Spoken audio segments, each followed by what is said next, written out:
The champagne flutes stopped sparkling, and 80 billionaires watched as River Phoenix and Johnny Depp were told they could buy better friends at the most exclusive party in Beverly Hills.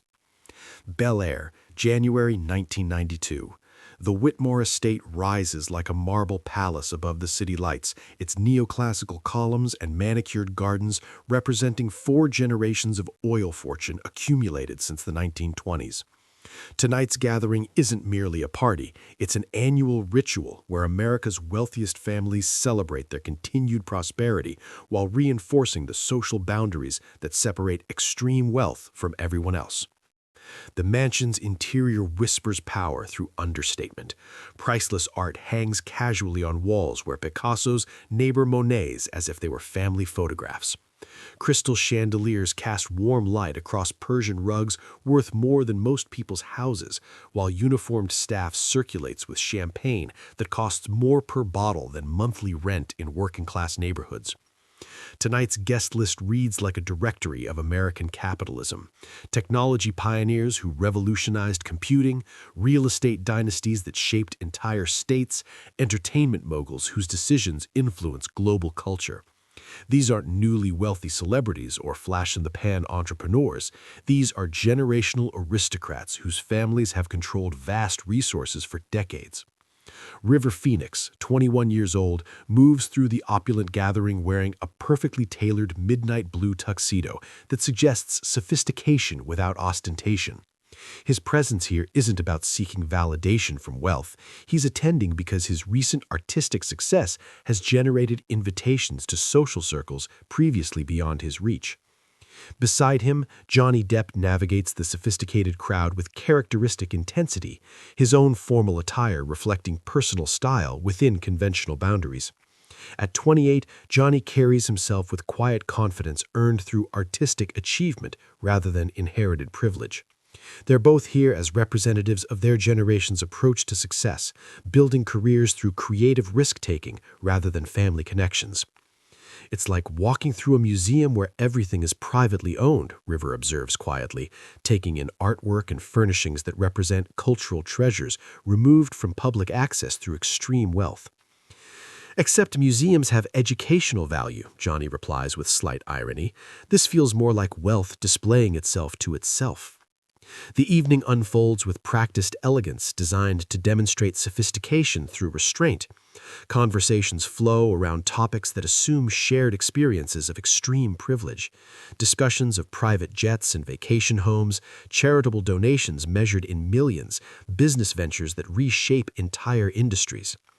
Both actors handle themselves admirably in discussions with various guests, demonstrating intelligence and genuine interest in diverse topics beyond entertainment industry concerns. They engage thoughtfully with technology innovators, art collectors, and philanthropists whose perspectives span far beyond Hollywood's narrow focus. Your generation of performers seems more socially conscious than previous ones, observes Margaret Steinberg, whose family foundation controls hundreds of millions in charitable giving. More interested in using success for broader social impact. I think having a platform creates responsibility. Success gives you the ability to amplify important messages, to support causes that matter beyond personal advancement. As the evening progresses, the atmosphere grows more intimate as smaller groups form around shared interests and mutual connections. This is where real business happens, not in boardrooms or offices, but in casual conversations between courses, where billion-dollar decisions emerge from personal relationships built over decades. That's when they encounter Malcolm Rothschild III. Rothschild represents old American money at its most concentrated, a 70-year-old heir whose great-grandfather built a railroad empire that helped connect the continent. His current net worth exceeds the GDP of small nations, accumulated through investments that span oil, technology, real estate, and entertainment. He moves through the party with the casual authority of someone whose opinions become market-moving events. He approaches their small conversation group with the measured confidence of someone whose presence automatically commands attention. His handshake is firm, his eye contact direct, suggesting genuine interest rather than perfunctory social networking. but there's something in his manner that suggests evaluation rather than simple acknowledgement. "River Phoenix and Johnny Depp," Rothschild says, his voice carrying the trained authority of someone accustomed to being heard and obeyed. "The young actors whose recent work has generated such interesting industry attention." River and Johnny respond respectfully, understanding they're in the presence of wealth so vast it operates by different rules than anything in their previous experience. Rothschild's casual mention of their professional success suggests he tracks entertainment industry developments as part of broader investment strategies. "I've been observing your careers with considerable interest," Rothschild continues, settling into the conversation with comfortable authority. "Your artistic choices suggest intelligence beyond typical celebrity decision-making." The compliment feels genuine, offering hope that this powerful figure recognizes their professional merit rather than dismissing them as typical Hollywood personalities seeking wealthy social connections. "But I'm curious about something," Rothschild adds, his tone shifting subtly from praise towards something more penetrating. "What draws you to gatherings like this one? Surely your social circles provide sufficient networking opportunities for entertainment industry advancement." The question contains implicit challenge, the suggestion that their presence here requires explanation or justification that other guests wouldn't face. Johnny responds with diplomatic honesty. "We appreciate opportunities to engage with people whose perspectives extend beyond our professional world, conversations that challenge our thinking and broaden our understanding." River adds, "Success in any field benefits from learning how other industries approach innovation and social responsibility. The people here have insights that could inform our choices about using whatever platform we've developed." Rothschild nods slowly, but his expression suggests continued evaluation rather than satisfaction with their answers. "That's quite thoughtful," he acknowledges, "though I wonder if you've considered the social dynamics that govern gatherings like this one." River and Johnny exchange glances, sensing the conversation is moving toward territory that feels increasingly uncomfortable. Rothschild continues with the patient tone of someone providing necessary instruction to people who don't understand sophisticated social hierarchies. "You see, relationships at this level operate differently than typical professional networking. They're built on shared experiences, common backgrounds, mutual understanding that comes from similar life circumstances." 7 seconds pass as his implication settles without being stated directly. "Frankly," Rothschild finally says with devastating precision, "you could buy better friends with the money you're earning these days, people whose social connections could actually advance your long-term interests rather than just satisfying curiosity about how the wealthy entertain themselves." The words hit like physical violence disguised as helpful advice.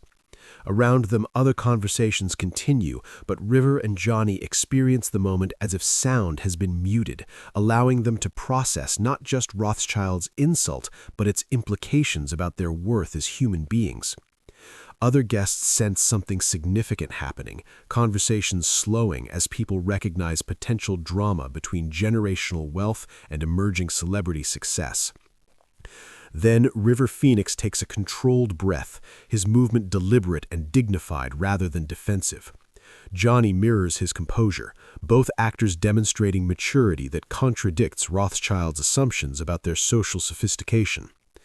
"Mr. Rothschild," River says, his voice quiet but carrying authority that surprises the billionaire, "I think you've fundamentally misunderstood what friendship means to people who didn't inherit their relationships."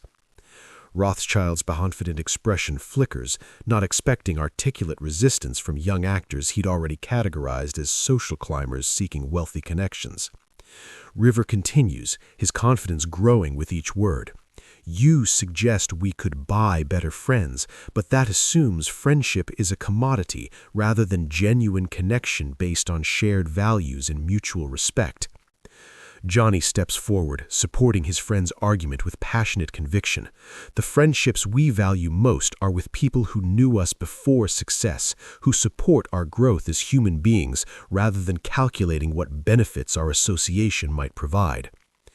The nearby conversations grow noticeably quieter as sophisticated guests realize they're witnessing something unprecedented, young actors challenging extreme wealth's assumptions about social relationships. Margaret Steinberg leans forward, her philanthropist instincts recognizing significant moral discourse when she encounters it. That's actually a profound observation about the difference between transactional relationships and authentic human connection. Other guests nod, some looking impressed by the intelligence and integrity both actors have demonstrated under social pressure that could have provoked defensive anger or intimidated retreat.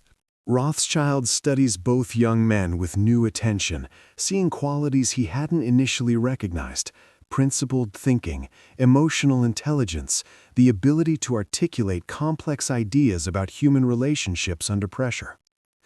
Johnny continues their defense with growing passion. The people we call friends chose to support us when we had nothing to offer except ourselves. That creates bonds based on genuine affection rather than calculated advantage. River adds, "We're not here seeking social advancement or wealthy connections.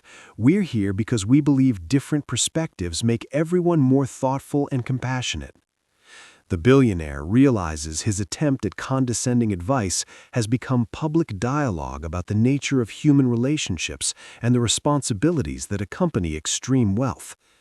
"You've given me something to consider," Rothschild admits slowly, his tone shifting from dismissive to genuinely thoughtful.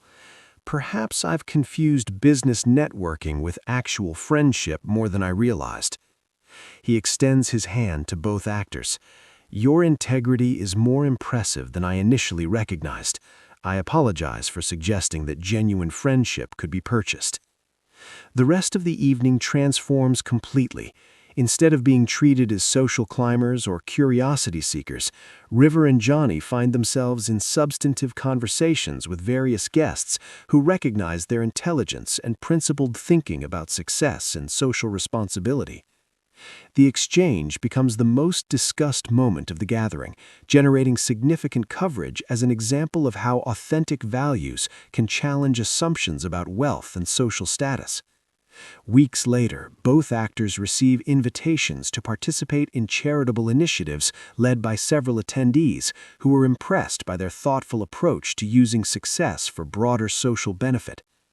Years later, after River's death, Malcolm Rothschild III speaks about their encounter in interviews about philanthropy and social responsibility. "River taught me something important that night," Rothschild says, "that real friendship can't be purchased and that wisdom isn't limited by age or wealth." 7 seconds at a billionaire's party in 1992. One moment when two young actors refused to accept that human relationships could be reduced to economic transactions. One choice that demonstrated how authentic values can transform social assumptions and create genuine respect across economic divides. The night that proved real friendship isn't about what you can buy. It's about what you're willing to give of yourself to support the people you care about.